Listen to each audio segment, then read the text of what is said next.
구독과 좋아요, 댓글은 늘 야담상회의 힘이 됩니다. 야담상회. 첫 번째 이야기 시작합니다. 옛날 충청도 공주 땅에 제법 뼈대 있는 무관 가문의 양반집이 있었습니다. 이 댁의 막내 여식 옥섬은 고을서 두말하면 입이 아플 정도의 유명한 왈가닥이었지요. 타고난 기질이 사내의 것이라 행동거지에 막힘이 없고 어떠한 일을 행함에 있어 우물쭈물하는 것을 멀리하였습니다. 양반집의 규수로 단정한 품행과 조신한 언사, 그리고 감추고 인내하며 순종적인 모습을 강요받는 분위기가 옥섬은 참으로 견디기 힘든 지옥과도 같았습니다. 호기심이 왕성했던 옥섬에게는 조선팔도에서 보고 싶은 것, 하고 싶은 것, 먹고 싶은 것이 잔뜩이었으니까요. 그리하여 결국 옥섬은 더 넓은 세상을 구경하겠다는 일념으로 노자로 삼을 패물들과 엽전이 든 보따리를 꾸려서는 야밤중에 몰래 집에서 빠져나와 나루터로 향했습니다. 험하고 무시무시한 세상에 대한 불안과 공포도 그녀의 삿된 호기심을 막기에는 역부족이었지요. 당장의 한양까지는 나아가지 못하더라도 최소한 배를 타고 멀리 이동해야만 당도할 수 있는 고을에서 벌어지는 이야기를 직접 제 눈과 귀로 보고 듣고 싶었던 이유에서였습니다. 무관 가문이라 어려서부터 익힌 무예로 제 몸 하나 정도는 건사할 수 있다는 자신감도 한몫했습니다. 답답하게 집안에만 갇혀서 얼굴도 모르는 집안의 사내에게 떠넘기듯 시집이나 가서 사는 것은 내 성미에는 정말 맞지 않는 인생이야. 이참에 오늘을 내 견문을 넓히는 여정의 첫걸음으로 삼도록 하겠어. 당차게 소리친 옥섬은 씩씩한 발걸음을 옮기며 배 위로 몸을 실었습니다. 생전 처음 배를 타고 넘실거리는 강물을 건너 건넌마을의 나루에 도착하자 옥섬은 속이 울렁거려 미칠 것만 같았습니다. 우욱, 세상에 배라는 것이 이토록이나 힘겨운 것이라니. 나의 역사적인 첫 모험의 시작부터 이리 모양 빠지는 꼬락서니가 될 줄은 누가 알았겠어? 두 번 다시 타고 싶지가 않구나. 그녀가 숨을 고르며 나루에 앉아 잠시 몸을 쉬고 있으려는데 어디선가 벼락 같은 고함 소리가 떠들썩하게 들려왔습니다. 저놈 잡아라! 옥섬이 고개를 들어 소리가 나는 쪽을 살펴보니 술라군들이 웬 사내 하나를 뒤쫓느라 역정을 내고 있었지요.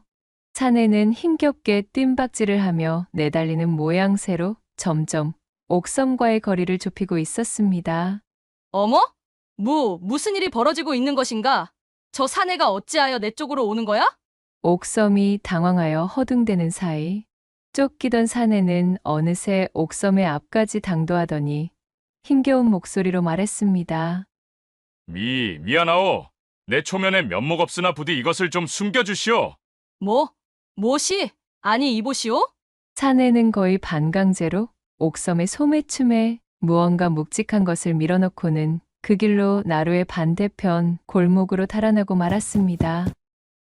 술라군들은 우르르 뛰어가며 사내를 뒤쫓았고 영문을 모르는 옥섬이 휘둥그레진 눈으로 제 옷소매에 손을 넣어 사내가 맡긴 물건을 꺼내보려는데 그 순간이었습니다. 저 작자와 한패인가? 저놈이 무엇을 맡기고 도망간 게지? 등 뒤에서 술라군 한 명이 옥섬의 손목을 잡아채더니 으름장을 놓으며 말했지요.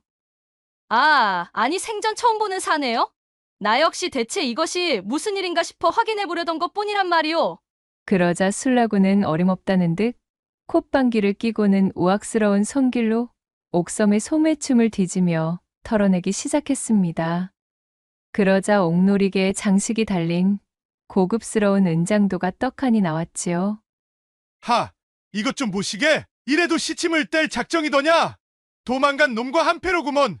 훔친 작물을 이리 건네주고 도망간 것을 보니 아니 되겠다. 이보시오. 오해라고 하질 않소. 나도 아까 그 사내가 왜 나에게 이것을 주고 달아났는지 도통 영문을 모르겠단 말이오. 시끄럽다. 거짓을 고하다니 배짱도 좋구만. 어디 초소에 끌려가 투옥되어서도 거짓부렁이 나오나 두고 보자. 술라군은 옥섬의 변명을 들으려는 노력도 하지 않은 채 제 동료에게 손짓을 하더니 그대로 옥섬을 잡아 포박하고는 술라군 초소로 끌고 가버렸습니다. 새끼줄에 엮은 굴비의 모양새로 대롱대롱 초소로 끌려온 옥섬. 다른 자들이었으면 밑도 끝도 없이 닥친 시련과 해괴한 사달에 오금이 저려 벌벌 떠는 것이 정상이겠으나 옥섬은 오히려 모험을 떠난 시작부터 장황이 펼쳐지는 예상 밖의 전개에 잔뜩 들떠 신이 나 있었습니다. 자신이 살면서 야밤중에 술라군들의 초소에 끌려와 여기저기 구경해 볼 일이 어디 있겠나 싶어 그녀는 잔뜩 두근거리는 가슴을 꾹 억누른 채 여기저기 둘러보기에 여념이 없었지요. 옥섬을 잡아온 술라군은 도통 긴장하거나 무서워하는 낯빛이 아닌 이 처자의 태도가 참으로 어이가 없어 잡아온 그대로 초소에 마련된 간이옥사에 하옥시켜버렸습니다. 그놈이 잡혀오면 날이 밝는 대로 신문토록 할 것이다. 엄포를 놓고 돌아가는 술라군의 등 뒤를 바라보며 옥섬이 중얼거렸습니다. 여차하면 아버님의 이름을 대고 오해를 풀면 곧바로 풀려나겠지만 그리했다가는 집에서 몰래 도망 나와서는 모험길에 오른 나를 필시 가만두지 않으실 게 뻔하지. 다리 몽둥이를 문지르겠다며 길길이 날뛰실 것이야. 당분간은 사정을 지켜보며 버텨보아야겠다. 그렇게 옥섬이 옥사의 이모저모를 뜯어보며 처음으로 겪는 경험에 잔뜩 설레다 밤이 늦어 까무룩 잠이 들었습니다. 잠시 후 바깥이 요란하여 시끄럽게 옹성거리는 소리와 함께 횃불이 일렁이는 모양새에 잠에서 깬 옥섬이 두 눈을 비비며 부스스 일어났지요. 나루에서 자신에게 은장도를 건넨 뒤에 도망쳤던 그 도둑사내를 붙잡은 듯 그를 포박하여 초소로 들어오는 술라군들이 보였습니다. 술라군 하나가 옥섬의 앞쪽 옥사에다 사내를 무릎 꿇리고는 말했지요. 네 이놈, 이 여자에게 건넨 이 은장도 어디서 훔쳤느냐? 술라군의 물음에 끌려오는 내내 묵묵부답이던 도둑이 말했습니다. 나는 그것을 훔치지 않았소. 어허, 이놈, 말이 되는 소리를 해야 믿을 것이 아니냐? 그렇다면 너 같은 놈이 어찌하여 이토록 귀한 물건을 손에 넣을 수 있었느냐 말이다. 용모방망이로 도둑사내의 배를 쿡쿡 찌르며 술라군이 물었지만 도둑은 입을 다물고는 더 이상 아무런 대답도 하지 않았습니다. 술라조장이 관솔불 옆에서 작물의 은장도를 자세히 들여다보다가 깜짝 놀라고 말았습니다. 은장도 자루에는 정열부인 오병균 처라고 음각되어 있는 글귀가 불빛을 받아 선명하게 드러나지 않았겠어요? 오병균이라 하면 현재 충청감사로 부임하고 있는 바로 그 오대감이었습니다. 용머리로 장식한 은장도에 놀이개에 달린 옥장식 또한 보통 옥이 아닌 노옥이기에 내 범상치 않다 여기고 있었거늘 과연 오대감댁 부인의 패물이었구나. 참으로 간도 큰 도둑놈이로군. 여봐라, 이 도둑은 우리가 처리할 사안이 아니다. 내일 날이 밝는 대로 을금부로 넘기도록 하라. 그렇게 술라조장과 술라군들이 물러가자 옥섬이 도둑에게 말을 걸었지요. 이보셔요. 밤손님인 댁 덕분으로 내 처지가 지금 이 모양 이 꼴이오. 아닌 밤중에 거나하게 홍두깨를 맞아버렸는데 이거 어떻게 보상하실 생각이시오? 그러자 도둑이 사뭇 미안하다는 표정이 되어 중얼거렸습니다. 내 정말 미안하게 되었소. 당신까지 이리 잡혀오게 만들 생각이 아니었다오. 당장에 그 은장도를 저들에게 들키면 안 되는 깊은 사연이 있었기에 급박하게 숨겨야만 한다는 생각이 앞서 그만 처자를 말려들게 하고 말았구만. 깊은 사연이라는 도둑사내의 말에 옥섬의 눈이 대번에 희번득 별빛을 담아낸 것 마냥 호기심에 반짝거리기 시작했습니다. 그 깊은 사연이라는 것 내게 알려줄 수 있겠소? 사정 청취가 끝나고 만약 부정한 일이 아니라 판단이 되면 내 당신을 도와줄 용의가 있소만? 도둑은 형형하게 눈을 빛내며 자신있게 이야기하는 옥섬의 얼굴을 바라보았습니다. 그는 잠시 고민에 빠진 듯하였으나 이내 지푸라기라도 잡는 심정이 되어 자신의 사연을 그녀에게 낱낱이 털어놓기 시작했습니다. 얌전히 사내의 이야기를 듣고 있던 옥섬의 눈이 점점 커지더니 이내 옥섬의 호탕한 웃음소리가 옥사에 퍼졌고 그녀는 결정했다는 듯 손뼉을 치며 사내를 향해 호언장담하였지요. 역시 집구석에만 매여 있으면 이러한 재미난 세상만사를 즐길 기회가 없어지는 것 아니겠어? 이보시오, 걱정 마시오. 당신의 이야기가 가진 출발점은 조금은 의롭지 않았지만 당신이 보여준 의리와 양심이 내 마음을 움직여버렸구만. 내 책임지고 당신을 도와주겠으니 그 죽상인 얼굴부터 좀 펴시오. 훤칠하게 생겨서는 아깝지도 않소? 이튿날 날이 밝자 옥사에 갇혀있던 옥섬이 고래고래 소리를 지르며 술라군을 호출했지요. 여봐라, 걔 아무도 없느냐? 아니, 죄인 주제에 감히 얘가 어디라고 이리 떠들고 있는 게야? 이제 막 근무를 끝내고 교대 준비를 하던 술라군 한 명이 소란스러운 옥섬의 소리를 듣고 옥사에 들어왔지요. 자, 여보게. 잠시 이리 와. 귀 좀 빌려주시게. 당장 자네의 목이 떨어지느냐 마느냐에 노인 중차대한 문제일세? 옥섬은 희죽 웃으며 술라군에게 으름장을 놓았고 허풍으로 치부하기엔 너무도 위험이 서려 있는 그 맹랑한 모습에 술라군은 자신도 모르게 옥섬에게 다가가 귀를 쫑긋 세웠습니다. 옥섬이 그의 귀에다 대고 귓속말로 뭔가를 쏙닥거리자 자지러질 듯 놀란 술라군은 대번에 꽁지가 빠져라 바깥으로 튀어나가더니 이내 술라조장을 불러오기에 이르렀고 술라조장 역시 옥섬을 자세히 살펴보더니 말했습니다. 정말로 관찰사 나리 가문의 막내 여식이 맞사옵니까? 맞다면 증빙패를 보여주시지요. 수행하는 하인 하나 없이 홀로 나루에서 방황하다 잡혀왔다 들었기에 쉬이 믿기가 어렵다는 점을 헤아려 주시오. 옥섬은 대답 대신 자신의 품에서 가문의 문장이 선명히 음각되어 있는 목쇠를 내밀어 보였습니다. 이는 옥섬이 몰래 집에서 나오기 전 혹여나 여정 중에 발생할 문제가 생길 것을 염려하여 들고 나온 최후의 보루였지요. 이리하여 신분이 보증된 옥섬은 자신을 하대하고 옥사에 집어넣은 것을 문제 삼지 않는 조건으로 풀려날 수 있게 되었고 그녀는 풀려난 그 길로 간밤 도둑 사내가 일러준 사연의 주인공이 사는 집을 향해 발길을 옮겼습니다. 이거 정말이지 모험을 떠난 처자정부터 아주 흥미진진하기가 이루 말할 수가 없구나. 온몸에서 전율이 흐르고 넘치니 참으로 살아있는 기분이렸다.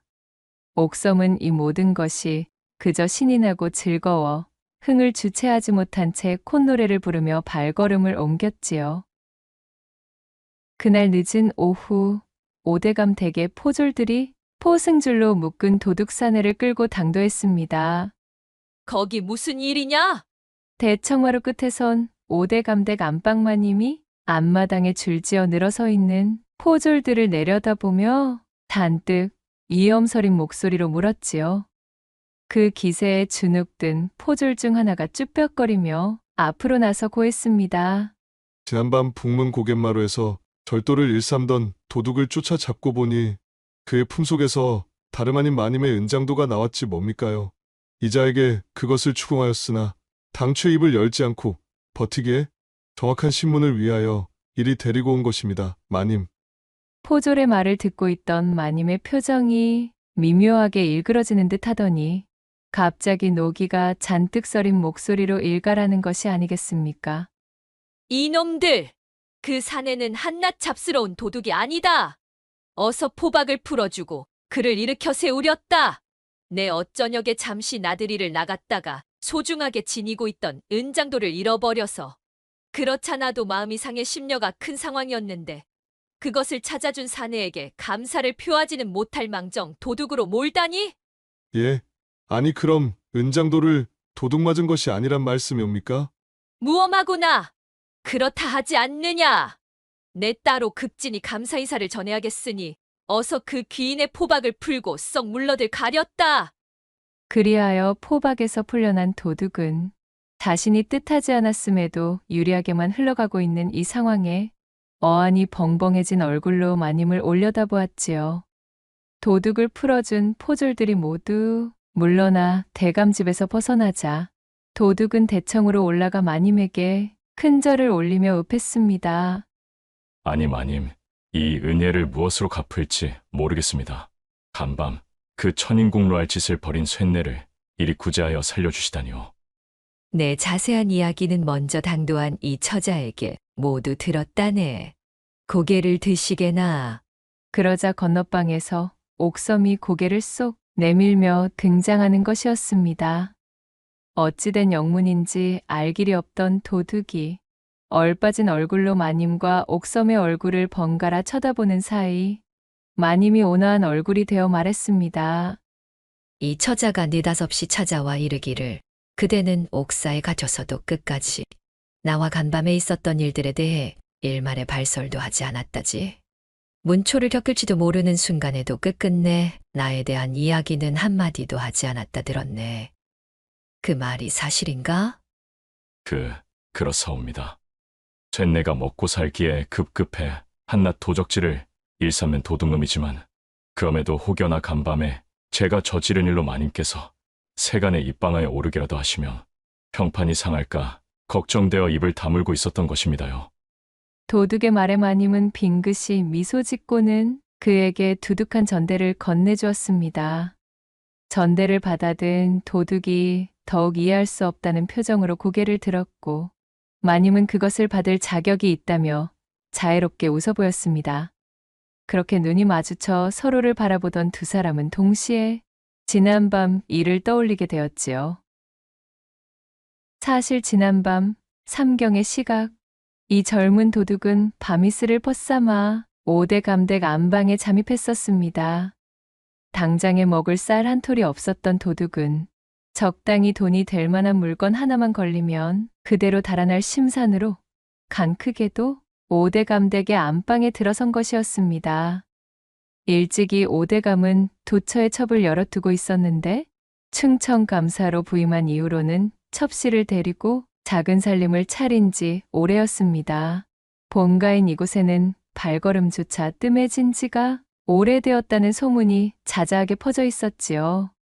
그렇기에 젊은 도둑은 주인대감이 없는 집이 밤이슬을 맞으며 도둑질을 하기에는 손쉬운 대상이란 판단하에 5대 감댁을 고른 것이었습니다.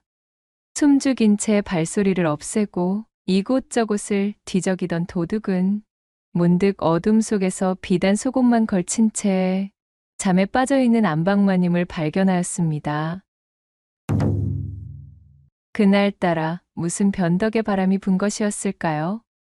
그간 도둑이 수많은 밤이슬을 맞으면서 이 집 저 집을 털어보았으나 단 한 번도 하지 않았던 일을 벌이고 말았으니 들창으로 스며든 금음달빛에 아스라이 비친 마님의 빼어난 음영을 보고는 그만 물건을 훔칠 생각조차 잊은 채로 손을 뻗고 만 것이었지요. 걔 누구인가? 깜짝 놀라 벌떡 일어나는 마님을 제지한 도둑이 그대로 쓰러졌습니다. 도둑은 마님이 빼어든 은장도를 가볍게 빼앗았지요. 젊은 도둑의 한 손이 마님의 두 손을 꽉 잡았고 굳게 닫혀있던 대문으로 절구대에 머리가 고개를 디밀었습니다. 첩과 기생에 빠져 몇 해째 정실부인인 자신을 나몰라라 버려둔 영감과 그 잘난 합판을 해본 지가 언제였던가요? 권세 드높은 대감집 안방마님으로서 누구도 알아주지 않는 채통과 정절을 지키느라 허벅지를 꼬집어가며 참고 버틴 생과부 노릇이 장장 5년이 넘어가던 시점이었습니다.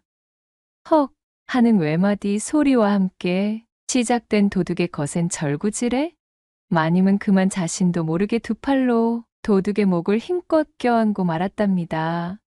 그렇게 젊고 듬직한 도둑이 마님을 연신 누르며 기깔난 운우를 선사하자 5대 감댁은 뇌성병력이 내리치는 듯 대청마루가 뒤흔들리며 지축을 요란하게 흔들어 놓는 밤이 펼쳐졌고 마님은 그날 그리도 염원하던 오랜 소망을 풀게 된 것이었습니다. 거사가 끝난 이후 자신에게 죽을 죄를 지었다며 연신 사과하고서는 전설적인 밤을 선사하고 불이 나게 주랭랑을 쳐버린 이 도둑을 잊지 못하고 수소문하여 찾고 있던 마님은 때마침 술라군들의 옥사를 탈출한 뒤 찾아온 옥섬에게 모든 자초지종을 전해드릴 수 있었습니다. 도둑에게 모든 사연을 들어둔 옥섬이 해맑게 웃으며 마님에게 제안했지요. 어차피 그 은장도는 조금만 조사를 해보아도 마님의 것임이 알려질 것이고 그리하면 의금부를 통해 이대까지 그자를 압송하여 데리고 올 것이 뻔합니다.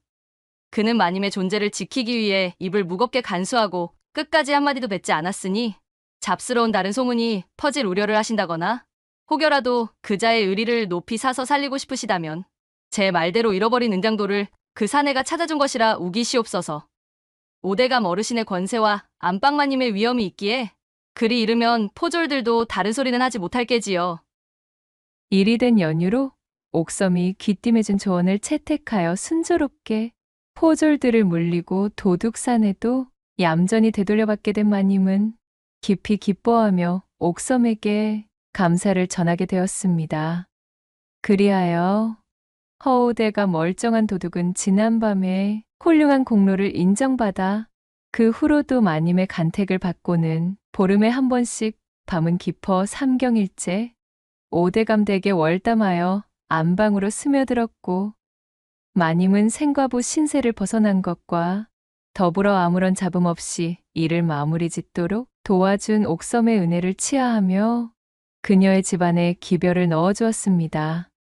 안 그래도 왈가닥 여식이 간밤에 모험을 떠나겠답시고 야반도주하여 온 집안이 발칵 뒤집어졌던 찰나 권세 높은 충청감사의 집안에서 딸의 공로를 치하하는 기별과 함께 융숭한 재물들을 보내오니 결국 옥섬의 이 가출기는 별탈 없이 마무리될 수가 있었지요.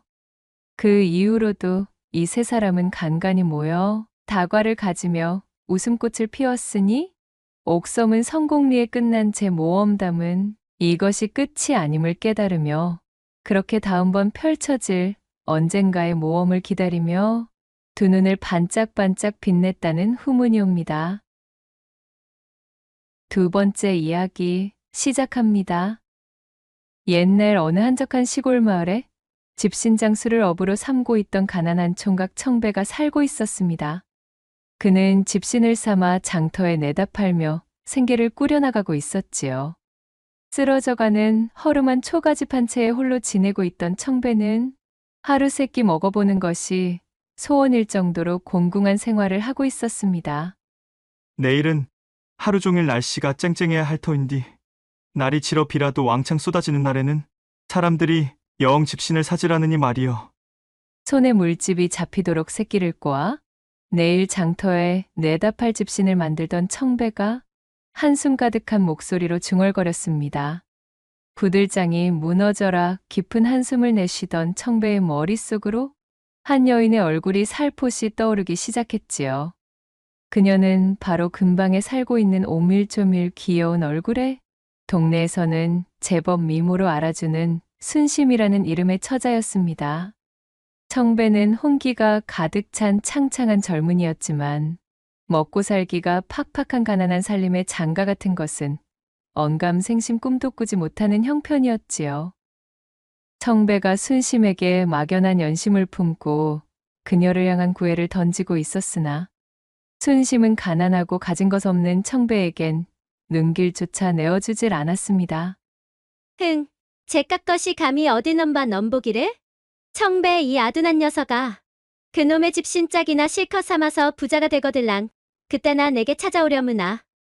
그때쯤이면 이미 나는 어느 높은 양반댁 대감에 첩이 되어 떵떵거리고 있겠지만 말이야. 순심은 장차 양반집에 첩실로 들어가 팔자를 고쳐보겠다는 부푼 꿈을 꾸며 한껏 오만해진 엉덩이를 실룩거리고는 약을 올리듯 청배의 우직한 일편단심을 받아주지 않았지요. 사실 순심이 자신도 그닥 별볼일 없는 그저 그런 집안의 여식이었으나 반반한 채 얼굴을 믿고 하늘이 높은 줄 모르고 콧방귀를 뿜어대니 그런 자신에게 쩔쩔매는 청배를 더욱 무시할 뿐이었지요. 아이고, 그려, 순심아. 지금은 내 너희 마음을 10분 이해하는구먼.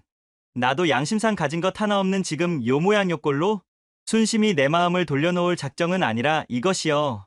네가 나를 돌아볼 때까정 내 한 몸 열심히 움직여서 꼭 순심이가 만족할 만큼 어엿한 신랑감이 되어 행복하게 지내고 싶구먼. 이렇듯 청배는 암울하고 미래가 보이지 않는 현실에도 불구하고 특유의 씩씩함과 어진 마음을 잃지 않은 채로 정직하게 땀 흘려 일하며 하루하루를 충실하게 살고 있었어요. 자신의 형편이 보잘것없다고 하여 다른 사람에게 화풀이를 하는 법이 없었고 늘 자신보다 상황이 어려운 사람들을 돌아보며 그들에게 도우미 손길을 내어주곤 하였습니다. 혹자는 이런 청배를 보고 제 앞가림도 못하는 놈이 오지랖도 유난이라며 험담을 늘어놓았지만 대부분의 동네 사람들은 이런 청배의 고운 마음 씀씀이를 높이사 물심양면 그를 도와주며 마음속 깊이 청배의 앞길을 응원하고 있었지요. 이놈 청배야, 그렇게 남만 도와주다가 어찌 살려 그러는겨?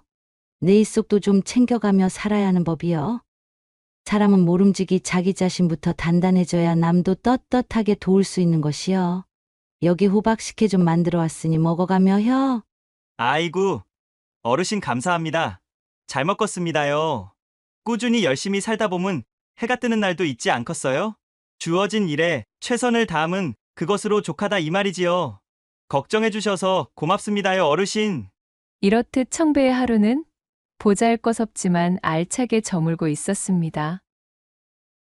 화창한 어느 날 아침, 여느 때와 마찬가지로 청배가 집신 한 보따리를 짊어지고 장터로 나가는 길이었습니다. 오전부터 쨍쨍 내리쬐는 햇볕을 받으며 걸은 터라 청배는 갈증이 심해 근처의 연못가를 찾게 되었습니다. 어휴, 먼 놈의 햇빛이 이리도 살벌하게 내리쬐는겨. 장터에 닿기도 전에 말라 자빠지겠구먼. 청배는 이마에 땀을 연신 훔치며 그늘에 누워 더위에 지친 몸을 잠시 쉬게 하였어요. 연못은 대대적인 가뭄이 오는 시기에 맞춰 물이 많이 말라있는 상태였습니다. 흙탕물이 아닌 맑은 물이 남아있는 조금 더 수심이 깊은 곳을 찾던 청배가 때마침 좋은 물가를 발견하고 그곳으로 몸을 옮겼습니다. 몸을 숙여 물을 한 모금 뜨려는데 어쩜 딱한 광경을 목격하고 말았지요.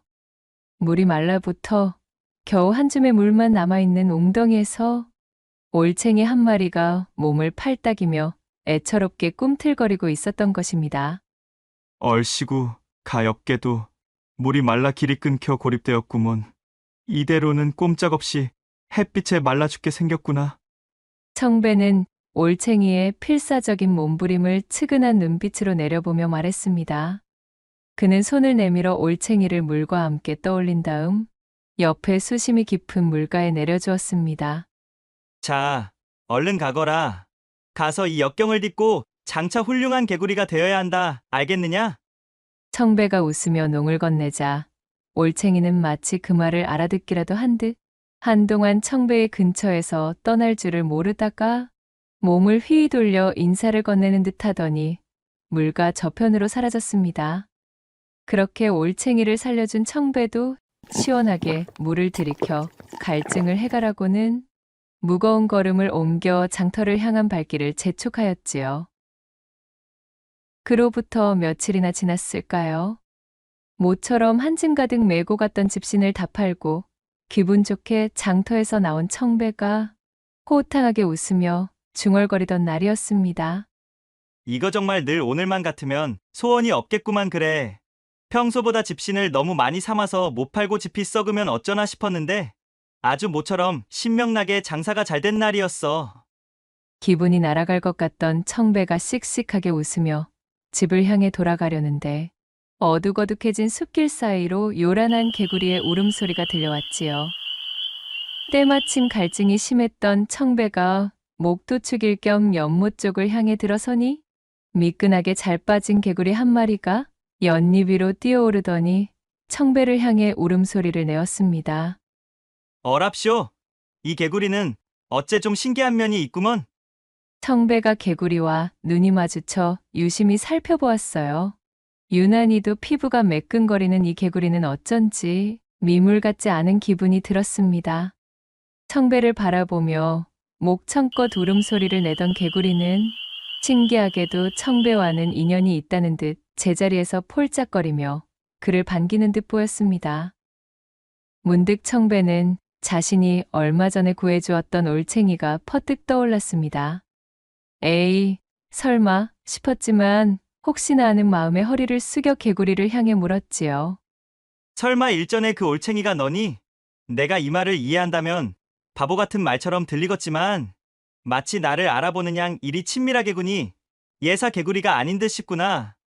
청배의 말이 끝나기가 무섭게 개구리에게서 자욱한 연기가 퍼지며 요란한 소리가 나더니 이윽고 연기가 가신 청배의 눈앞에는 웬 젊은 여인이 서 있었습니다. 여인은 청배가 짝사랑하던 순심과는 비교도 할 수 없을 정도로 눈부시게 단아하고 아름다운 미모를 지니고 있었지요. 청배가 두 눈을 비비며 자신이 보고 있는 광경을 의심하는 사이 여인이 입을 열어 청아한 목소리로 말했습니다. 은희님, 저를 기억하고 계시는군요. 일전에 제 목숨을 구해주신 것에 대해 감사 인사를 드리고 싶던 차에 때마침 은희님께서 지나가는 것을 발견하고 목청껏 울고 있었답니다. 여인의 말에 청배는 제 눈과 더불어 제 귀까지 의심할 수밖에 없었습니다. 네, 내가 지금 꿈을 꾸고 있는 거요. 올챙이가 개구리로 변하였다는 것은 자연의 이치에 맞는 소리이지만 개구리가 사람으로 그것도 이리 아리따운 처자로 둔갑한다는 소리는 아무리 내가 못 배운 놈이라 하여도 일찍이 들어본 적이 없는 일입니다요. 넋이 나간 표정으로 어리둥절하게 서 있던 청배를 향해 여인은 화사하게 웃으며 말을 이었습니다. 사실 저는 이 연못에 털을 내리고 근방을 관장하여 다스리는 숲속 신령의 막내 여식이옵니다. 호기심이 왕성하던 제가 그만 규율을 어기고 자꾸만 인간들이 사는 땅으로 무단 외출하는 일이 잦자 함부로 행동하는 것을 노여워한 아버님께서는 제게 올챙이가 되는 형벌을 내리셨지요. 그렇게 벌을 받는 기간 동안에도 호기심을 참을 수 없었던 저는 연못 밖을 향해 나서려다 그만 물이 말라버린 웅덩이에 고립되고 말았던 것입니다. 그런 저를 은희님께서 구해주셨고요. 제 목숨을 구해주신 은희님께 보답을 하기 위해 이리 모습을 드러내게 되었답니다. 여인의 설명을 듣고 있던 청배가 쑥스러워하며 불쑥 끼어들었습니다. 정말 그것이 사실이란 말입니까요? 하지만 나는 그저 허둥대는 올챙이가 아니, 그러니까 저기 처자가 가여워 그랬을 뿐 딱히 칭찬받을 일을 한 기억은 없구만요. 그 말을 들은 여인은 살짝 웃으며 대꾸했습니다. 이리도 겸손하시고 착한 마음씨를 가지신 분이시니 제 눈이 틀리지 않았음을 다시 한번 알게 되었습니다. 부디 제가 곁에서 모시며 보온하고 싶어요. 아버님께도 이미 몽땅 말씀드린 터이니 부디 저를 내치지 말아주셔요. 자신에게 벌어진 믿기지 않는 일과 연이어 들어오는 행운에 청배가 얼떨떨한 표정으로 입만 벙긋거리고 있는 와중 개구리 여인은 청배에게 다가서 아름다운 미소를 보이며 굳히기에 들어갔습니다. 그럼 서방님으로 모시는 것을 허락한 것으로 알겠습니다. 앞으로는 저를 향이라 불러주시옵소서. 그리하여 청배가 저돌적으로 보온하기 위해 달려드는 와향을 데리고 연못을 빠져나와 집으로 돌아온 날 이후로 두 사람은 사발에 맑은 물을 가득 떠놓고 하늘과 용왕을 향해 치성을 드린 후 그것을 조촐한 혼례식으로 삼아 정식으로 부부가 되었습니다. 찢어지게 가난하여 장가는커녕 삼시세끼 끼니 때우기도 힘겨워하던 청배가 듣도 보도 못한 절세미인을 얻어 장가를 들었다는 소문이 파다하게 퍼져나가자 마을 사람들 모두가 청배의 집에 모여 새색시의 모습을 구경하기 바빴습니다. 사람이 건실하니 가진 것이 없어도 인품 덕에 저리 어여쁜 색시도 다 얻는구먼. 곁에서 지켜보기 딱 하였는데 아주 잘 되었어. 아, 그러게 말이여. 순심인지 작심인지 고 맹랑한 것 꽁무니만 쫓아다니면서 이용만 당하는 것이 참으로 불쌍하였는데 이리 근사한 색식감을 숨겨놓고 있었을 줄 누가 알았느냔 말이여. 이렇게 청배를 지켜보던 사람들이 저마다 덕담을 나누던 와중 일편단심 자신에게 매달리며 다른 여인은 쳐다도 보지 않던 청배가 장가를 들게 되자 순심이는 이루 말할 수 없는 시샘이 나서 견딜 수가 없었지요. 저 가지기는 싫어도 남주기는 아까운 장난감이었던 청배가 저렇듯 자신보다 훨씬 뛰어난 여인과 살림을 차려보란 듯이 장가든 모습을 보게 되니 순심은 배알이 꼴려 복장이 터질 지경이었답니다. 정말이지 참으로 열이 뻗치네. 저 멍청하고 손에 쥔 것 하나 없는 거렁뱅이 녀석 따위가? 무슨 수로 저런 미인을 얻어 장가를 들었담? 감히 나 좋다고 쫄래쫄래 따라다닐 때는 언제고? 저저 좋아가지고 실실거리는 얼굴 꼬라지를 좀 보라지? 뭔가 마음대로 부려먹던 것을 빼앗긴 기분이 드니 배알이 꼴려서 밤에 잠도 오질 않잖아. 순심이는 이를 바득바득 깔며 언젠가 꼭 청배를 골탕 먹이겠다는 마음을 단단히 품은 채 콧바람을 뿜으며 휙 몸을 돌려 제 집으로 돌아가 버렸습니다. 한편 순심이 그러거나 말았거나 와양은 청배의 색시가 되어 물심양면 그를 보필하고 지극하게 모셨어요. 그녀가 청배의 곁을 지키게 된 이후로 청배의 살림은 눈에 띄게 자리를 잡기 시작했습니다. 집신만 삼느라 다른 것에 몰두할 여유가 없었던 청배의 퀴퀴하고 쓰러져 가던 초가는 와양의 손길이 닿는 곳마다 반짝반짝 윤이 나며 버젓한 집이 되어가고 있었지요.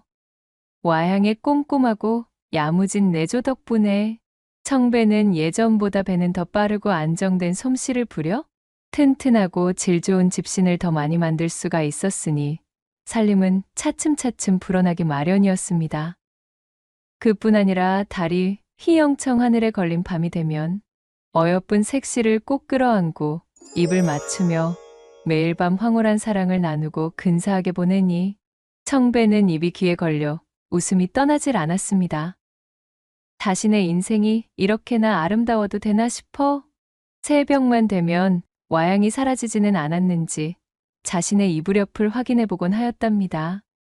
그럴 때마다 자신의 옆에서 곤히 잠들어 새근거리는 숨소리를 내고 있는 와양을 보고는 가슴을 쓸어내리며 흡족한 웃음을 띠는 것이었지요. 그렇게 영원할 것만 같던 행복한 시간, 일은 벌어지고 말았으니 어느 날 아버지를 뵙고 오겠다며 연못으로 돌아갔던 와양이 밤늦게 집으로 돌아와 청배 앞에 다소곳이 앉았습니다. 줄곧 마음을 졸이며 아내를 기다리던 청배가 무사히 돌아온 와양을 반겼지요. 와양의 손에는 신기한 모양새의 단지가 들려 있었는데 생김새로 봐서는 요강으로 보이는 물건이었습니다. 으잉? 아니, 임자. 손에 들려있는 그 단지 같은 것은 무엇이오? 생긴 것으로 보면은 흡사 요강 같기도 한 것이 도통 뭔지 모르겠구먼. 서방님, 이것은 고민 끝에 제 고향에서 가져온 진귀한 물건입니다. 이것을 과연 서방님께 내어드려도 될까? 매일을 깊은 생각에 잠겨보았지만 역시 저는 서방님이 좀 더 풍요로워졌으면 하는 마음이 큰 바 잘못될 위험을 무릅쓰고 가져온 것이지요. 와양은 청배 앞에 단지를 내밀며 조금은 걱정스러운 말투로 말했습니다. 서방님, 단지 안에 무엇이든 넣어보셔요. 아내의 뜻모를 이야기에 청배는 머리를 긁적이며 방 주변을 두리번거리다 자신이 삼고 있던 집신 한 짝을 주워들고는 단지 속에 집어넣었습니다. 임자가 하는 말이니 허튼 소리는 없다는 걸 잘 알고 있지만 그래도 이게 지금 뭐라는 것인지 도통. 쉿! 일단은 잠자코 지켜보셔요, 서방님. 와양이 눈을 찡긋 깜빡이자 청배는 입을 다물었고 이윽고 단지에서 모락모락 뿌연 연기가 피어나더니 세상에나 이럴 수가요. 단지에서는 청배가 집어넣었던 집신짝과 똑같이 생긴 집신들이 산처럼 쏟아져 나오기 시작했습니다. 깜짝 놀란 청배가 뒤로 자빠지며 엉덩방아를 찢자 와양이 쓰게 웃으며 말했습니다. 이것은 단지 속에 넣으면 무엇이든 그 양을 늘려주는 신묘한 물건이지요. 모쪼록 서방님께서 요긴하게 사용해 주셨으면 좋겠어요. 아니, 임자. 그게 정말입니까요? 아내의 말을 들은 청배는 벌떡 일어서며 외쳤고 그 길로 부엌으로 뛰어들어가더니 쌀 한 줌을 쥐고 돌아왔지요.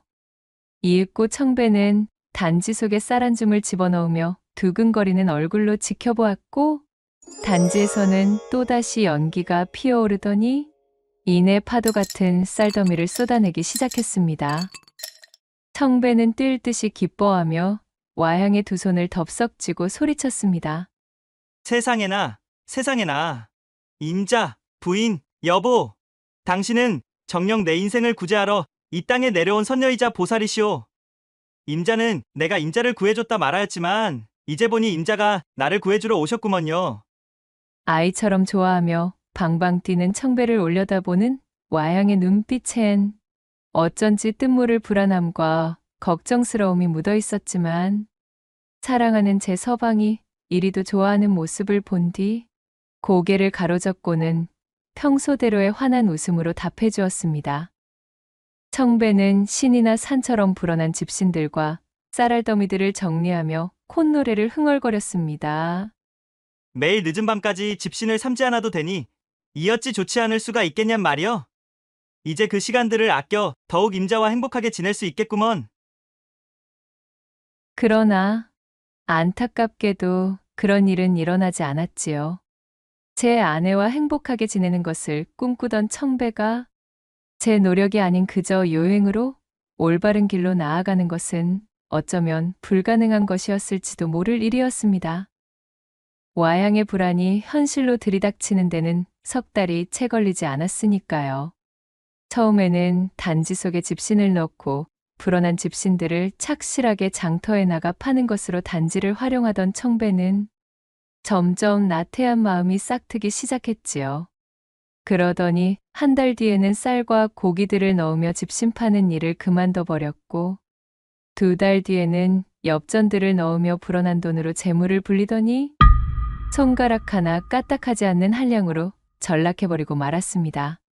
성실하고 똘망똘망하던 그의 눈은 어느새 탐욕과 타성에 젖어 있었습니다. 으하하, 인생이 식은 죽먹기이니 가히 천국이로구나. 부지런하고 남을 돕기 좋아하던 청배는 사람이 완전히 달라지고 말았지요. 으리으리한 기와 집과 하인 여럿을 부리는 벼락 부자가 되고 보니 청배의 어질고 곱던 마음은 흔적조차 없어졌습니다.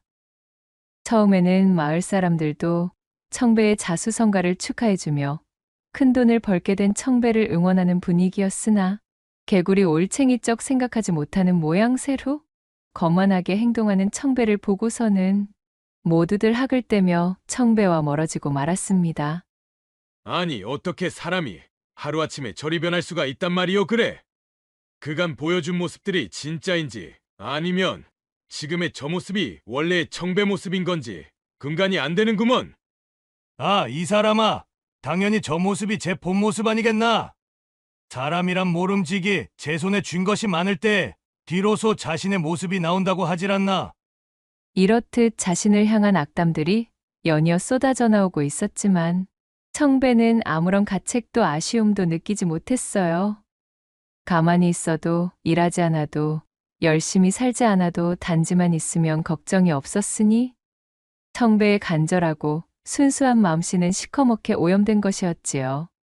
곁에서 청배가 변해가는 모습을 지켜보고 있던 와향의 얼굴에는 수심이 깊어졌습니다.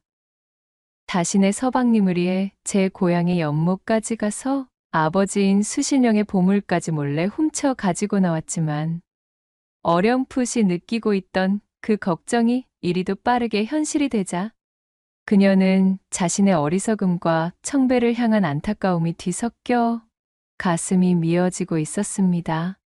서방님, 제발 이러지 마셔요. 서방님께서는 이런 분이 아니셨잖아요. 부디 사욕에 멀어버린 눈을 뜨시고 정신을 좀 차려보셔요. 바짓가랑이를 붙들고 간곡하게 청하는 자신의 아내를 거칠게 밀치며 청배가 소리쳤습니다. 거참, 귀찮게 굴지 좀 마시오. 당신도 사내대장 부인 나의 커다란 그릇을 알아보고 내게 시집 온 것이 아니었수? 삼시세끼 밥만 잘 먹으면 좋겠다는 하찮은 꿈을 꿨다고 지금 당신마저 나를 무시하는 게야? 내 이제서야 원 없이 떵떵거리며 살게 되었거늘 감히 어느 누가 나에게 이래라 저래라인가? 반쯤 돌아가 버린 눈으로 자신을 대하던 예전의 그 상냥함마저 잃은 채 그렇게 매몰찬 사람이 되어버린 청배를 바라보는 와향은 매일을 눈물과 회한으로 보내고 있었습니다. 허나 청배의 막무가내 같은 가관의 기행은 여기서 끝이 아니었지요. 벼락 부자가 된 청배는 이제 목표를 재물에서 여자로 돌린 사람이 된 것처럼 기방에 드나들며 기녀들의 분냄새를 옷에 묻혀오기 시작했습니다. 흥청망청 탕진하며 기방에서 큰돈을 쓰고 잔뜩 술에 절어서는 다음날 새벽이 되어서야 기방의 마당쇠에게 이끌려 들어오곤 하였습니다. 저 서방님! 깜짝 놀란 와양이 버선발로 달려나가 제 서방을 부축하려 하면 청배는 쌀쌀맞게 그 손을 뿌리치고 그녀를 향해 소리쳤지요. 어허이, 이거 놔라. 누구냐? 규실이냐? 아니면 매화더냐? 재미없고 따분한 마누라만 아니면 그 누구라도 좋다. 어서 술상을 들여오너라. 인사불성으로 취한 채 헛소리를 늘어놓는 청배는 이미 다른 세상의 사람이었습니다. 와양은 시름 깊은 얼굴로 한숨을 내쉬며 남편을 부축해 쓸쓸하게 집 안으로 들어섰습니다. 와양이 서 있던 흙바닥에는 그녀가 흘린 눈물 자국이 선명하게 남아 있었지요. 어머나, 이게 누구니? 청배아니더냐? 장가가고 나선 요즘 아주 재미가 좋다지? 몰라보게 불어난 재물을 축내는 즐거움으로 하루가 모자란다는 소문이던데 참말이니? 그렇게 1년이 지난 어느 날 기방가에서 돌아오던 청배를 막아 세운 것은 다름 아닌 순심이었습니다. 허! 순심이 요 맹랑한 계집이 내게 먼저 말을 거는 날이 오기는 하는구먼. 그 잘난 양반님네 첩실로 들어간다는 꿈은 아직도 꾸고 계시고 여전히 우리 고을에 남아있는 것을 보니 어째 뜻대로는 흐르지 않는 모양이로구먼. 지난날 순심에게 당했던 수모를 되갚아주기라도 하는 듯 청배는 잔뜩 독이 오른 혀로 순심을 향해 쏘아댔습니다. 순심은 피식 웃고는 청배의 곁에 찰싹 다가서며 말했지요. 양반이든 상놈이든 그저 떵떵거리기만 하면 그것으로 만사가 좋은 거 아니겠니? 보아하니 청배 너도 그토록 아리따운 색시가 있음에도 정 붙일 데가 없어 이리 방황하고 있는 것 같은데 이참에 어떠하니? 매번 지겹게 기방이나 향하는 그 발걸음 말이야. 이제 질릴 때도 되었지 싶은데. 그러고 보면 예전에 우리 참 좋았잖아. 아니 그렇느냐? 말을 마친 순심이 청배의 허리춤에 손을 착 감으며 교태를 부렸고 그런 그녀의 모습에 청배는 씩 웃으며 답했습니다. 순심이 너의 그 더러운 속물 근성은 내 일찍이 잘 알고 있었지만 변함없이 참으로 뻔뻔하기 그지없는 행태로구먼. 허나 아주 딱 좋다 이거야. 내 이제는 순심이 네가 원하는 재물과 폐물은 모두 줄 수 있는 사람이 되었느니라. 어떠냐? 내가 그토록 첩실의 노릇을 염원하던 돈 많은 사내가 바로 눈앞에 있지 않느냐? 내게 납작 순종하며 내가 하라는 것은 분말 없이 따르는 삶을 살아보겠느냐? 대신 그 대가로 평생 쓰고도 다 못 쓸 영겁의 재물로 남부럽지 않게 떵떵거리며 살게 해주마. 청배는 마치 보란 듯이 순심을 꼬드겨 과거의 수모를 지우려 하였고 순심 역시도 그간 벼르고 벼르며 청배를 노리고 있던 차에 이게 웬 떡이냐 싶어 덥석 청배를 물어서는 그날로 청배의 집 한 칸을 떡하니 차지에 들어가 버렸습니다. 순심을 첩으로 들인 청배는 매일 밤마다 그녀의 치마폭에서 놀아나 안채에서 진득한 거사를 치르며 잡스러운 소리를 흘려댔지요. 이를 두 눈으로 지켜봐야 했던 와양의 무너지는 가슴은 말로 다 표현할 수 없는 것이었습니다. 서방님, 참으로 그토록 어긋나셔야만 하셨답니까? 대체 우리가 어쩌다가 이 지경까지 온 것일까요? 그날 제가 서방님께 보물단지를 드리지 않았다면, 그랬다면 우리는 아직도 서로 웃으며 행복하게 지내고 있었을까요? 인간 세상에서는 인생에 있어 만약이라는 것은 없다는 말들을 하고 있지만, 그럼에도 저는 망가져버린 서방님을 보노라면 늘 그날의 제 선택을 후회하게 됩니다. 비가 억수처럼 쏟아지던 어느 날, 그날도 어김없이 안채에서 첩실인 순심과 진득하게 그렇고 그런 일을 벌이고 있던 청배가 무언가 집안의 기운이 이상함을 감지하고 밖으로 나와 보았습니다. 안방에 들어앉아 있어야 할 아내의 모습이 보이지를 않았지요. 이 여편네가 이 날씨에 어디로 가버린 거야? 청배가 집안 여기저기를 뒤적거리며 아내의 와향을 찾기 시작했지만 그녀의 흔적은 어디에서도 찾을 수가 없었습니다. 그제서야 뭔가 단단히 잘못되고 있음을 눈치챈 청배가 보물단지를 모셔놓은 창고로 들어가 보니 다행히도 보물단지는 멀쩡하게 창고에 보관 중이었어요. 어휴, 10년 감수했구먼. 이 단지만 그대로라면 나머지야 내 알 바 아니지. 한숨을 내쉬며 안심하던 그때 단지 옆에 놓인 서신 한 장을 발견하고 집어들었습니다. 서신은 바로 제 아내인 와향이 자신에게 전하는 내용의 편지였지요. 서방님, 아무래도 이젠 제가 서방님의 곁에 머물러 있을 이유도 또한 그럴 필요도 없어 보여. 제가 지내던 곳으로 돌아가려 합니다. 그간 서방님이 저에게 보여주었던 다정하고 상냥했던 모습. 저는 눈을 감을 때까지 잊지 못할 것이어요. 일은 이리 흘러가고 말았지만 그럼에도 서방님께서는 여전히 제 목숨을 구해준 은인이십니다. 서방님을 원망하거나 질책하지 않아요. 오히려 저에 대한 후회와 통탄뿐이랍니다. 부디 눈을 뜨시고 본래의 어진 모습으로 돌아오시길 바랄게요.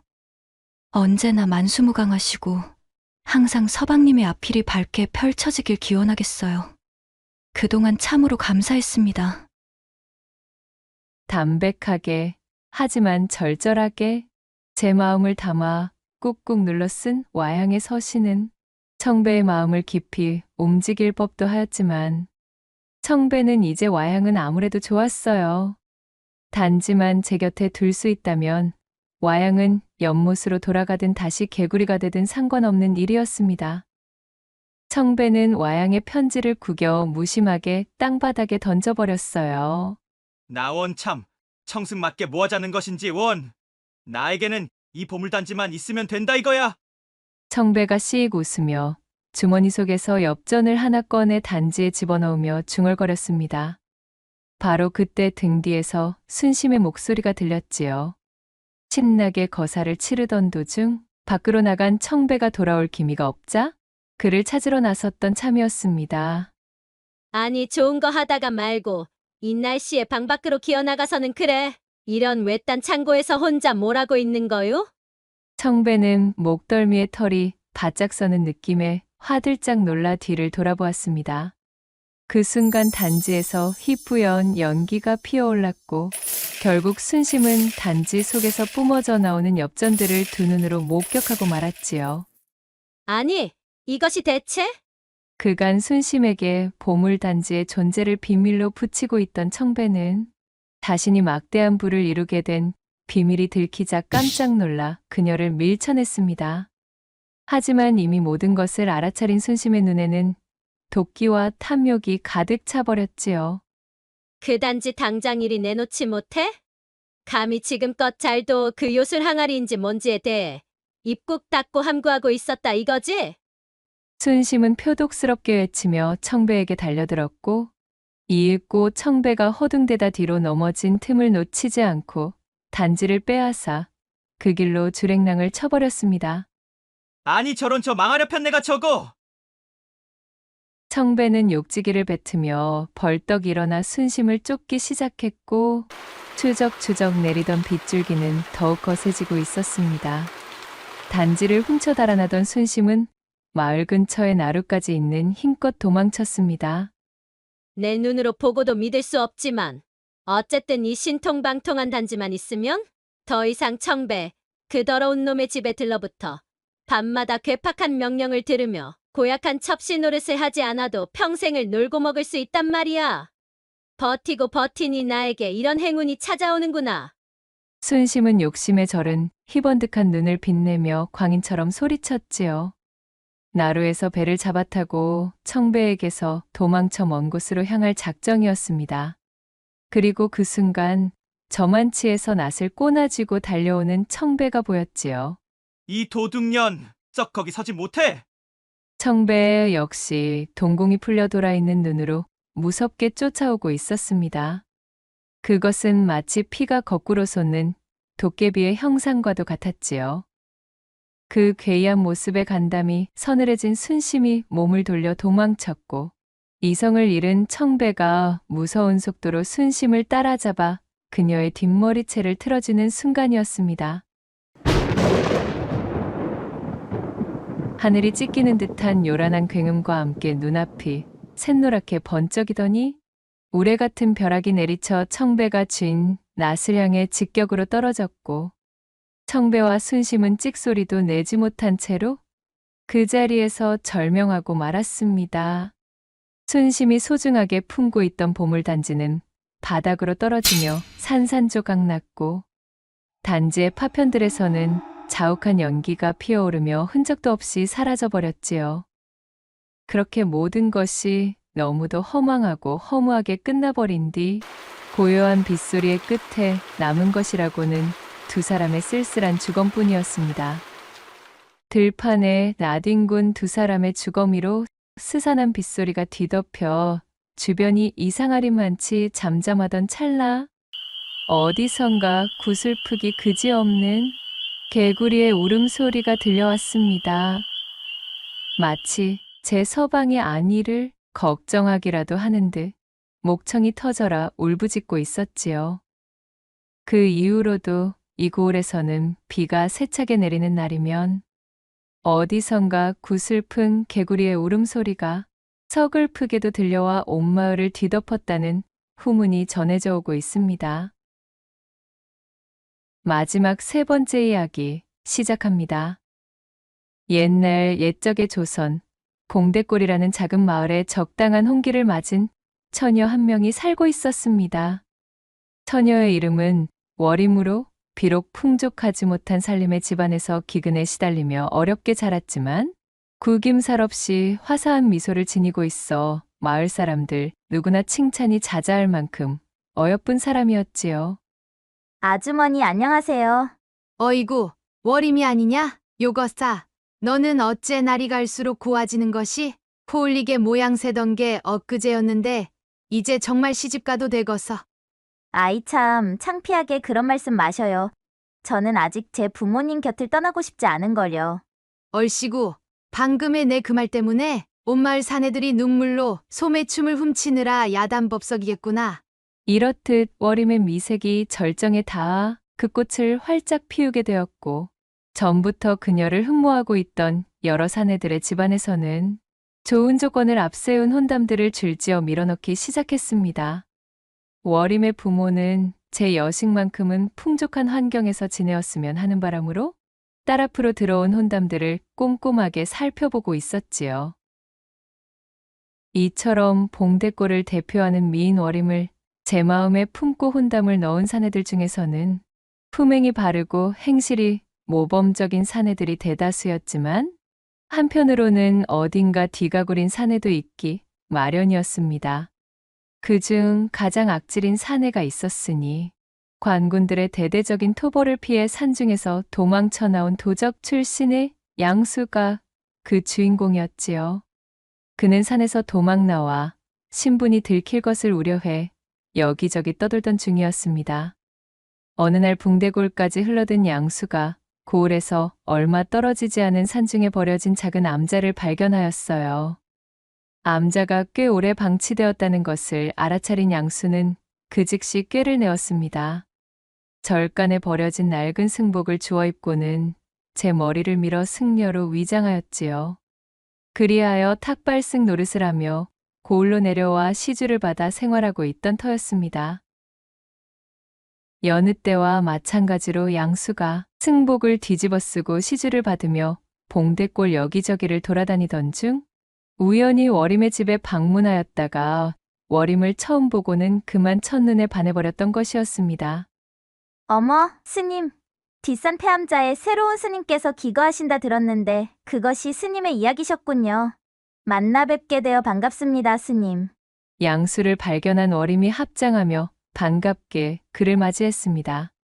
입을 벌리고 월임을 바라보고 있던 양수가 당황하여 그제야 탁발승 흉내를 내었지요. 나 나무 아미타불. 그러니까 그것이 예 맞습니다. 제가 바로 봉대골에 새롭게 불도를 전하고자 당도한 승려이지요. 소순에게 자비를 베푸시어 시주 좀 부탁드리려만. 얼빠진 얼굴로 워림을 바라보다 아차 싶었던 양수가 헛기침을 하고는 합장을 하며 말했지요. 워림은 아무런 의심 없이 양수를 탁발승으로 오인하였고 집안에서 먹을 만한 것을 조금 가지고 나왔습니다. 이거 시죽거리가 변변찮아. 면목이 없습니다, 스님. 그리 형편이 넉넉한 집안이 아니라서요. 아니요. 무슨 그러한 말씀을. 부처님께 자비를 보이는 일에 경중이 어디 있겠습니까? 그럼 감사히 받겠습니다. 워림은 양수를 향해 밝게 웃어 보이며 꾸벅 인사를 하였고 양수는 워림이 내민 먹거리를 시주 주머니에 담으며 그녀의 환한 미소에 넋을 잃고 말았습니다. 워림의 집을 나와 먼 골목으로 접어들자 양수는 마치 초연에 빠진 사춘기의 소년이 된 기분이 되어 콩닥거리는 심장을 부여잡고는 중얼거렸지요. 이거야 원. 산전수전 다겪으며 수라장을 헤쳐온 내가 겨우 계집 하나에 이리도 정신을 놓는 경우가 생기다니 세상 참 오래 살고 볼 일이로구만. 그나저나 그 미모가 상당히 훌륭하던데 어떻게 방법이 없으려나? 재버릇해 못 준 도적 출신의 양수가 온갖 망나니스러운 생각들로 머리를 가득 채워보았지만 지금의 가짜 탁발승 처지로는 워림에게 무엇을 해볼 방도가 없었습니다. 양수는 입맛을 쩝 다시며 워림의 집을 돌아보았습니다. 저만치서 집으로 들어가는 그녀의 뒷모습을 눈에 담은 후 떨어지지 않는 발걸음을 옮겼지요.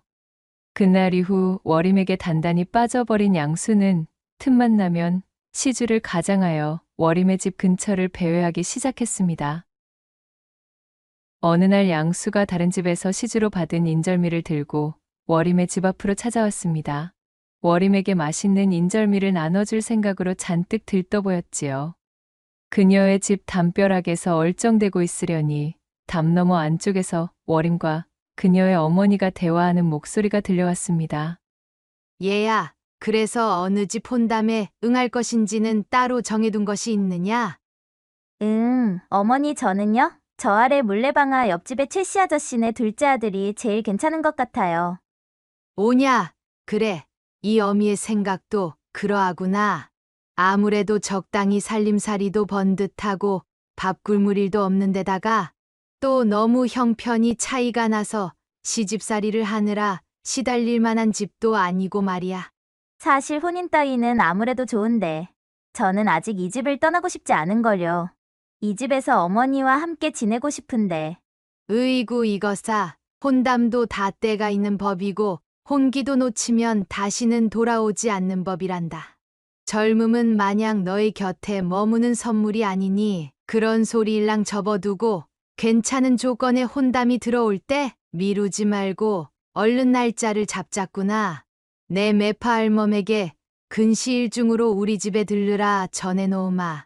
알겠어요, 어머니. 본의 아니게 두 사람의 대화를 엿듣게 된 양수는 당장 발등에 불이 떨어진 기분이었습니다. 이대로 구경만 하다가는 워림이 최씨네 둘째 아들 놈인지 뭔지에게 넙죽 시집을 가게 생겼으니 말이지요. 자신은 워림에 대해 아무런 자격도 없지만 그렇다고 순순히 그녀를 빼앗기고 싶은 마음은 전혀 없었던 양수는 궁리를 거듭하던 끝에 한 가지 묘책을 떠올렸습니다. 이튿날 양수는 목탁과 염주를 챙겨들고 워림의 집을 방문했지요. 조어들은 연부를 기세 좋게 읊조리며 시원스레 목탁을 두드리던 양수는 소리를 듣고 사립 밖으로 나와 본 워림의 어미를 향해 호들갑을 떨기 시작했습니다. 나무아미타불 관세음보살. 모른 척 지나가려 하여도 집안에 달라붙어 있는 애끼가 원혼이 너무도 강렬하여 도저히 발이 떨어지지 않는구나. 아니 스님, 그것이 무슨 말씀이십니까요? 애기라니요? 난데없는 불길한 소리를 내뱉는 스님의 연불 소리에 워림의 어미는 놀란 눈으로 반문했습니다. 그녀가 미끼를 물자 더욱 신이 난 양수는 엄살 섞인 몸짓으로 목탁을 두드렸지요. 애끼라 함은 모름지기 엄청난 원한을 품고 스스로 유명을 달리한 뒤 제 꼬락서니와 똑같이 당할 희생자를 물색하여 저승길에 데려가고자 혈안인 그야말로 악독한 원혼. 보살님의 집터에 그 지독한 액기가 달라붙어 있구려? 양수가 흥이 오른 거짓부렁으로 엄포를 놓아대자 워림의 어미는 사색이 되고 말았습니다. 그녀는 양수의 소매자락을 붙들고 말했어요. 아니 스님, 설마 우리 집에 무슨 병고를 가져오는 것은 아니겠지요? 그간 지독히도 가난하게 지내오면서 이제야 겨우 딸아이 혼담으로 형편이 조금 밝아지나 싶던 차에 대체 이게 무슨 소동인지 모르겠습니다요. 바로 그것이 문제입니다. 아무래도 원혼의 주인이 시집을 가지 못하고 떠난 손말명이라 이 집안의 따님을 길동무로 삼으려 하고 있어. 말을 잇지 못하고 새파랗게 질린 얼굴로 입만 벙긋거리는 워림의 어미를 보자 양수는 속으로 쾌재를 부르며 이거다 싶었습니다. 하나뿐인 여식의 경사스러운 혼담을 앞둔 워림의 어미가 양수에게 제발 도와달라 간청하였습니다. 양수는 두 눈을 감고 목탁을 두드리며 깊은 한숨을 내쉬었지요. 물론 속으로는 새어나오는 웃음을 억지로 참느라 혼쭐이 나던 중이었습니다. 참으로 안타까운 이야기지만 이 액기는 그리 간단한 방법으로 퇴치할 수 있는 수준의 것이 아니외다. 양수가 거드름을 피우며 버티고 있으니 결국 워림의 어미는 땅바닥에 주저앉으며 애원하기 시작했습니다.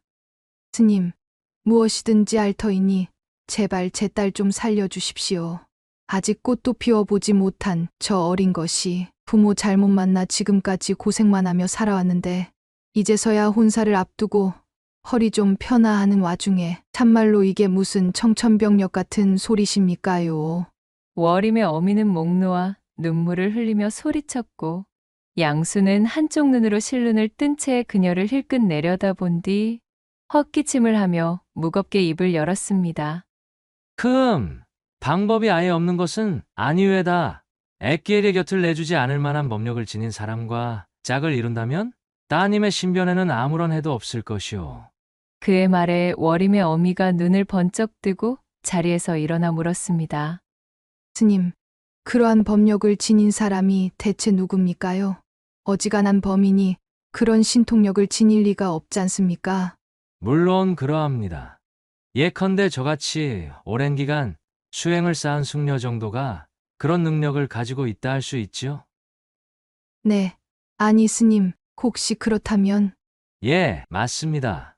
따님을 제게 내어주셔서 혼사를 치르게 되면 이번 액기는 어떻게 막아볼 수 있을 듯도 합니다만. 허나 스님, 출가하신 분이 어찌 혼인을 하실 수가? 워림의 어미가 살며시 의심의 눈초리를 보내자 양수는 버럭 기세를 높여 대꾸하였습니다. 물론 실제로 혼인을 하는 것은 아니지요. 그저 혼인의식을 가장하여 원혼의 눈을 속이며 또한 그것을 징표 삼아 액기의 접근을 막자는 것입니다. 아무튼 천기라 할 만한 유일한 방법을 알려드렸으니 어떠한 결정을 내리든 그것은 이 집안 사람들의 자유겠지요? 아무튼 따님의 명줄은 바로 보살님의 결정에 달려있음을 유념하시기 바랍니다. 양수는 오히려 언짢다는 듯 이야기하였고 워림의 어미는 난색을 표하며 입을 다물고 말았습니다. 마지막 쐐기를 박을 차례라 여긴 양수가 거드름을 피우며 말했어요. 선택은 빠르면 빠를수록 좋으니 부디 신중하게 고려해야 할 것이오. 저는 내일 아침이면 이 봉대골을 떠나 수행길로 오를 예정이니 내일 다시 들러 부인의 결정을 들어보겠습니다. 이 말을 끝으로 양수는 목탁을 두드리며 돌아가 버렸고 가짜 탁발승의 뒷모습을 눈으로 쫓던 워림의 어미는 망연자실한 표정으로 굵은 눈물만 뚝뚝 흘리고 있었습니다. 그날 밤 워림의 어미는 제 딸의 목숨을 구하는 일이라는 생각에 결국 마음을 청했습니다. 사정을 전해들은 워림 역시 의연한 모습을 보이려 애썼지만 벅차오르는 슬픔까지는 차마 감출 수 없었지요.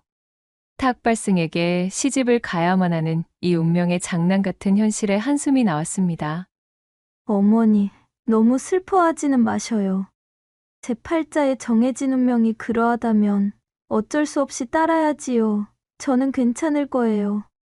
자신의 어미가 슬퍼할 것을 염려해 아무렇지 않은 척하는 딸의 마음을 알기에 워림의 어미는 붉어지는 눈시울을 감추지 못했습니다.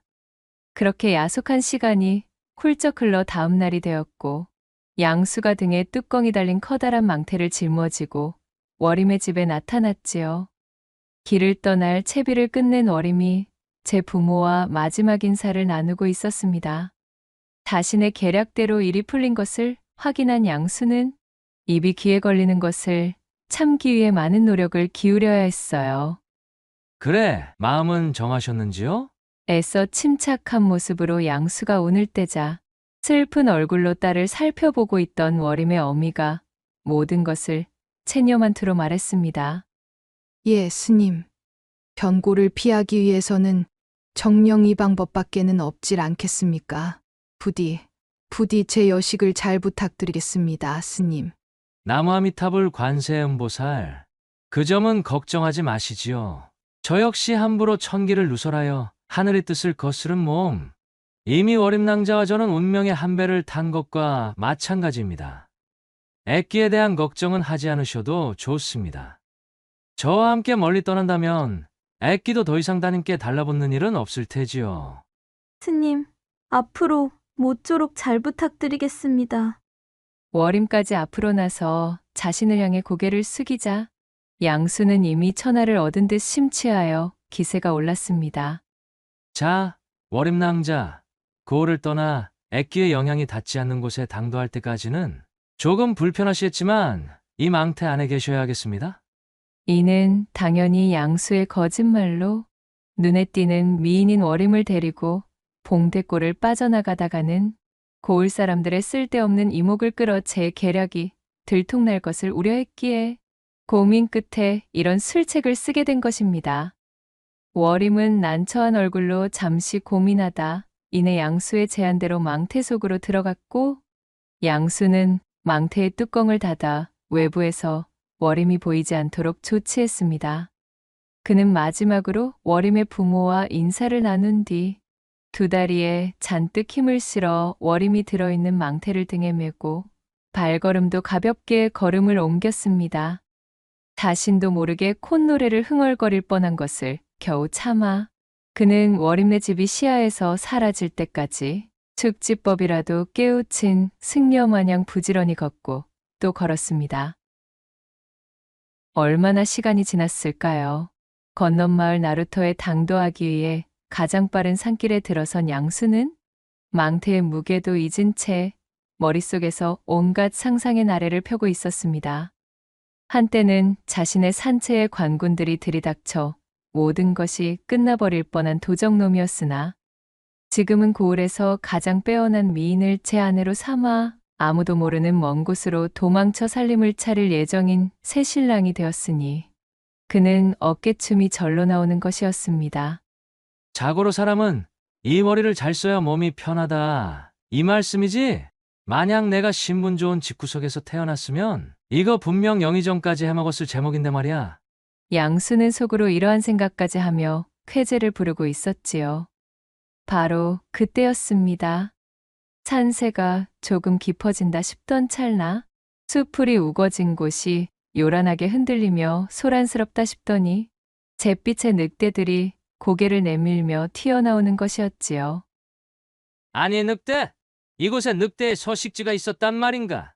양수는 깜짝 놀라 주춤거리며 뒷걸음질 쳤습니다. 어딘가 쫓기는 듯 보이는 늑대들은 눈앞에 양수를 향해 번뜩이는 송곳니를 드러내며 으르렁대고 있었지요. 졸지에 목숨을 위협받게 된 양수는 워림이 숨어있는 묵직한 망태를 메고서는 결코 늑대들에게서 도망칠 수 없다는 것을 깨달았습니다. 쳇! 아깝지만 별 수 없겠군. 일단은 내 목숨이 가장 중하니 말이야. 그는 야비한 눈빛으로 조심스럽게 망태를 땅바닥에 내려놓았습니다. 그러자 늑대들이 망태를 향해 모여들었고 킁킁대며 코를 박고 망태의 냄새를 맡는 사이 양수는 불이 나게 주랭랑을 쳐 저만치 떨어진 바위 틈의 뒤에 숨어버렸습니다. 늑대 중 한 마리가 망태의 뚜껑을 발톱으로 긁으며 열어젖히려던 때 수풀 속에서 바람을 가르는 소리와 함께 화살이 날아와 늑대의 옆을 스쳐 지나갔고 화들짝 놀란 늑대들은 꼬리를 말고 도망쳐버렸지요. 이윽고 수풀에서 사냥꾼 차림의 한 사내가 모습을 드러냈습니다. 이런, 놓쳐버렸는가? 오래간만에 근사한 사냥감을 발견했거늘 이거 아깝게 되어버렸구먼. 그는 바로 이 늑대들을 뒤쫓던 건넌마을 사냥꾼이었습니다. 달아난 늑대들의 발자취를 쫓으려던 사냥꾼은 문득 주변과는 전혀 어울리지 않는 커다란 망태를 발견하였고 이를 이상하게 여겨 망태의 뚜껑을 열어보았지요. 어이쿠. 망태 속을 들여다본 사냥꾼은 몹시 놀라 엉덩방아를 찧었습니다. 눈물을 글썽이며 울고 있던 어림이 들어있었으니까요. 대관절 이것이 무슨 일이오? 아니 어쩌자고 이 깊은 산 중에 홀로 망태 속에 들어가 계시는 게요? 워림을 망태 속에서 꺼내주며 사냥꾼이 물었습니다. 그것이 사실은... 워림은 그에게 그간의 자초지종을 말해주게 되었습니다. 그녀에게 모든 사실을 전해 듣자 순진한 처자를 꿰어 도망칠 목적의 사기극이었음을 단박에 알아차린 사냥꾼은 벌건 홍시처럼 얼굴을 붉히며 분노했습니다. 아니, 이런 경을 칠 사기꾼 놈이 있나?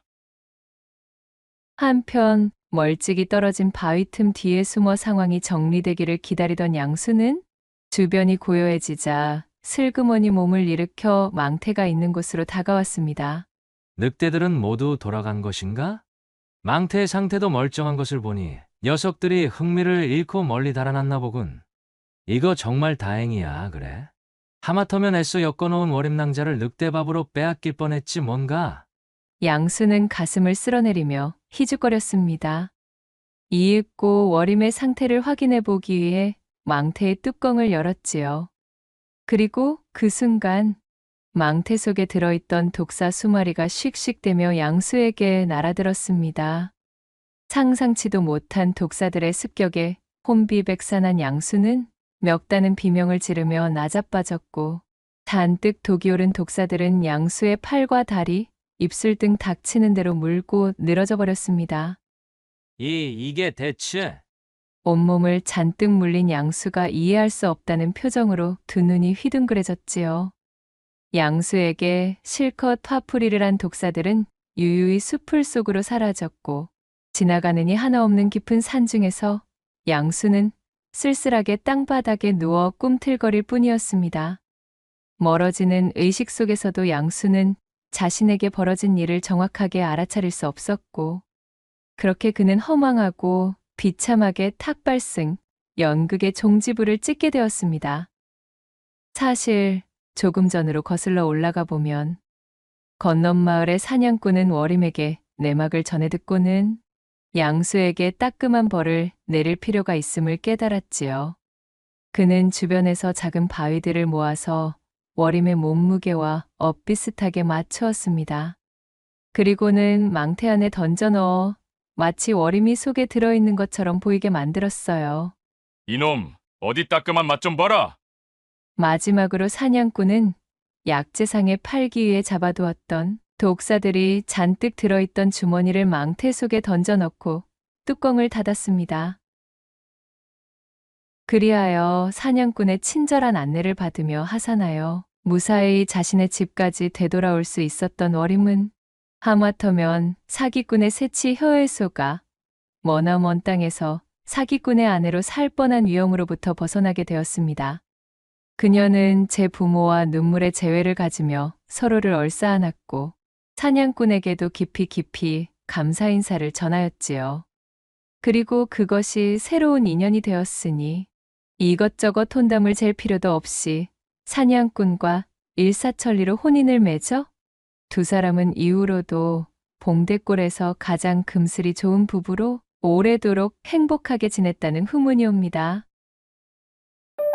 구독과 좋아요, 댓글로 야담상회를 응원해 주셔요. 늘 잊지 않고 야담상회를 찾아주시는 여러분들 시청해 주셔서 참으로 감사하옵니다.